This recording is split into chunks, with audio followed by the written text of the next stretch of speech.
केदारनाथ में एक बार फिर से हेलीकॉप्टर हादसा हुआ है और इस हादसे में 7 लोगों ने अपनी जान गंवाई है। हादसे में एक पायलट और 6 यात्री इसमें सवार थे जो इस हादसे के शिकार हुए हैं। लेकिन एक और हादसा क्यों कह रहे हैं? क्योंकि 4 धाम यात्रा के दौरान बीते 40 दिनों में ये 5वां हेलीकॉप्टर हादसा है। इसको लेकर के उत्तराखंड के मुख्यमंत्री पुष्कर सिंह धामी ने एक बड़ा फैसला लिया है। उन्होंने कहा है कि अब जो है 4 धाम यात्रा के लिए अगले आदेश तक कोई भी हेलीकॉप्टर सर्विस नहीं दी जाएगी और इसकी ज़रूरत भी थी। उन्होंने साफ तौर पर कहा कि हेलीकॉप्टर का मेंटेनेंस अच्छे से कराया जाए और तभी ये आगे चालू किया जाएगा।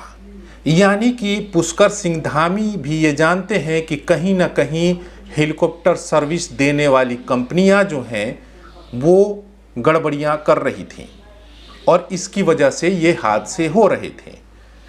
इससे बदनामी उत्तराखंड सरकार की हो रही थी, जिसको लेकर के अब जो है उन्होंने सख्त आदेश दिए हैं। ये हादसा कहाँ हुआ? केदारनाथ से सुबह जो है 5:15 बजे के करीब ये हेलीकॉप्टर उड़ता है और गौरी कुंड और त्रिजुगी नारायण के बीच केदार घाटी में ये हेलीकॉप्टर क्रैश हो जाता है। उसमें 7 लोग सवार थे। इतनी बुरी तरीके से वो 100 जल गए हैं कि उन्हें पहचानना भी मुश्किल है। इस हादसे को लेकर के जांच के भी आदेश दे दिए गए हैं कि आखिर ये जो है किसकी गलती है, क्यों हुआ हादसा, क्योंकि ये अहले सुबह की बात है। लेकिन ये हेलीकॉप्टर हादसे क्योंकि अभी अहमदाबाद में जो विमान दुर्घटनाग्रस्त हुआ था उसके बाद से लोग उस हादसे से उबर भी नहीं पाए थे कि ये केदार घाटी में जो है ये हेलीकॉप्टर हादसा हो गया जिसमें 7 लोगों की जान चली गई है।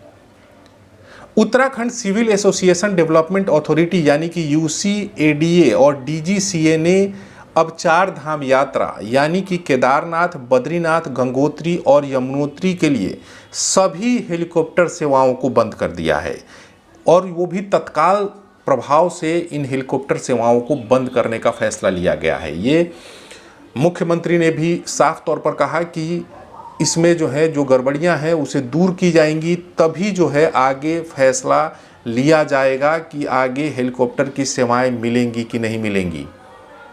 क्योंकि ऐसे हादसे बीते 40 दिन में 5 हादसे हो गए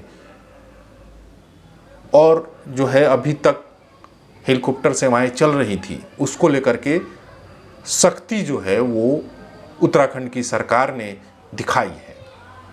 अभी तक आपने हमारे चैनल को सब्सक्राइब नहीं किया तो कर लीजिए। धन्यवाद।